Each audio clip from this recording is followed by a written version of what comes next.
Le temps poursuit son cours. Les montagnes de déchets croissent sans cesse et notre environnement en souffre. L'élimination des déchets électriques dans le respect de l'environnement n'a jamais été aussi importante. Les innovations sont les bienvenues. Comment le e-recycling va-t-il évoluer en Suisse ? Comment allons-nous éliminer nos appareils électriques à l'avenir ? Et devrons-nous encore le faire ? Ou bien les appareils s'élimineront-ils bientôt d'eux-mêmes ? Je m'appelle Anina et j'ai décidé d'en savoir plus. Êtes-vous prêts à découvrir quelques visions des plus originales ? Alors, venez avec moi, nous partons en 2035. Salut et bienvenue dans le futur. C'est assez intéressant de réfléchir à ce que sera notre vie dans 10, 20 ou 30 ans.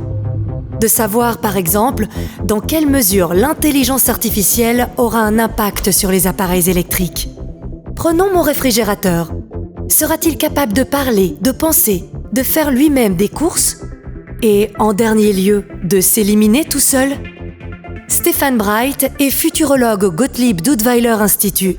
C'est à lui que j'ai posé mes questions. Es ist grundsätzlich schon denkbar, dass wir technologische Geräte haben, die auf eine Art und Weise selber merken, dass sie jetzt alt werden.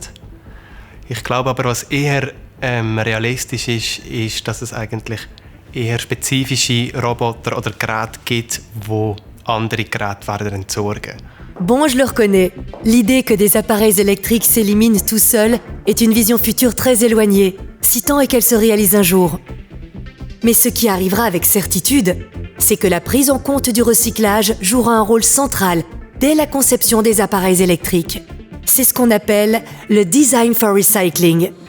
L'objectif est de rallonger sensiblement le cycle de vie des produits.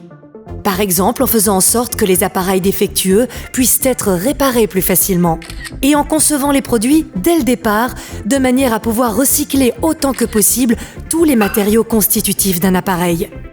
C'est seulement quand nous parviendrons, et tel est le véritable enjeu, à recycler 100% des matériaux bruts utilisés, que nous pourrons effectivement parler d'une véritable économie circulaire.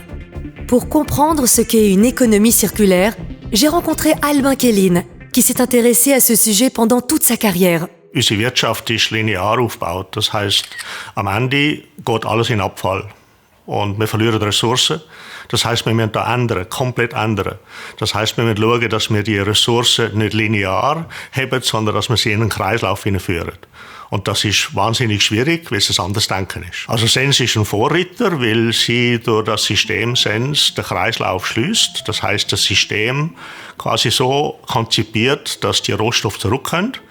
Es ist aber immer noch nach wie vor der Recycling-Ansatz.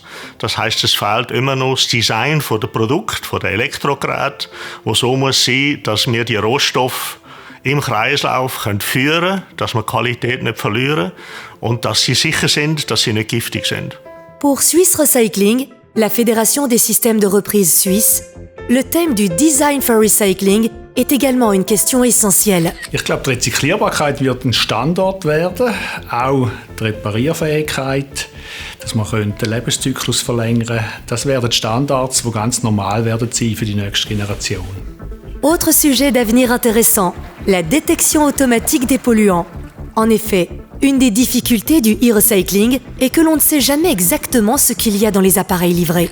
Die Vision ist sicher, dass das Gerät mehr mit uns redet im Aufbereitungsprozess, dass das Gerät uns sagen kann, was ist drin, dass das Gerät uns sagen kann, welche Bauteile sind vielleicht noch benutzbar, also Stichwort Repair, Reuse, dass man den Lebenszyklus besser verlängern könnte und der Aufbereitungsprozess mehr automatisiert wird, auch Stichwort Roboter, um die Geräte auseinanderzunehmen.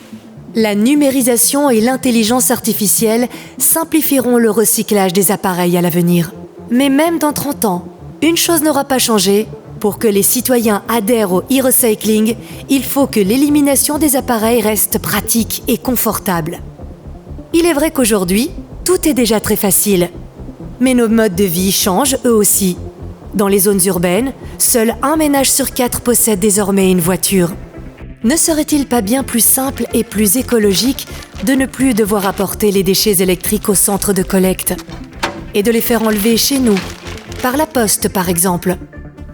Die Post ist natürlich bestrebt daran, dass sie weiterhin an 6 Tagen zustellt. Und solange sie zustellen kann sie auch Sachen mitnehmen.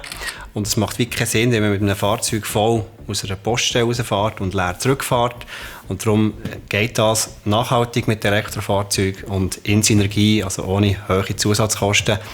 Und dort ist Post, was sowieso tagtäglich eben bei den Bürgern ist, der ideale Partner, für das in Zukunft zu machen. Et quelle est la vision d'avenir de la Fondation Sense elle-même? Comment se prépare-t-elle aujourd'hui aux nouveaux défis de demain? Sense s'est unie à de nombreux autres acteurs pour initier le trialogue des ressources, où 11 principes ont été formulés pour élaborer une ligne directrice des ressources 2030. Un projet auquel a participé Monika Rühl d'Économie Suisse, la principale fédération des entreprises suisses.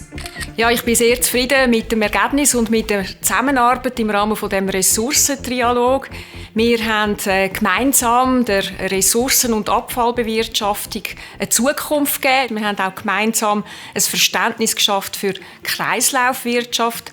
Und mir scheint es besonders wichtig, dass wir alle erkennen, dass eben Abfälle eine natürliche Ressource sind, wo wir darauf setzen sollten. Und jetzt müssen wir eigentlich nur noch die Leitsätze umsetzen. Das hat dann Zukunft. Depuis 30 ans, Sense s'engage pour le e-recycling en Suisse. Et ces 30 dernières années ont enregistré un succès considérable, grâce à un système qui mise sur le volontariat et la responsabilité de tout un chacun. Un système dans lequel les différents groupes d'intérêt se soutiennent mutuellement et prennent au sérieux les besoins d'autrui. Un système rapide et souple qui ouvre des perspectives d'avenir ambitieuses. Et enfin, un système dans lequel moi aussi, Anina, j'ai un rôle essentiel à jouer pour garantir ce succès. En tout cas, pour moi, c'est clair, le e-recycling, c'est mon truc.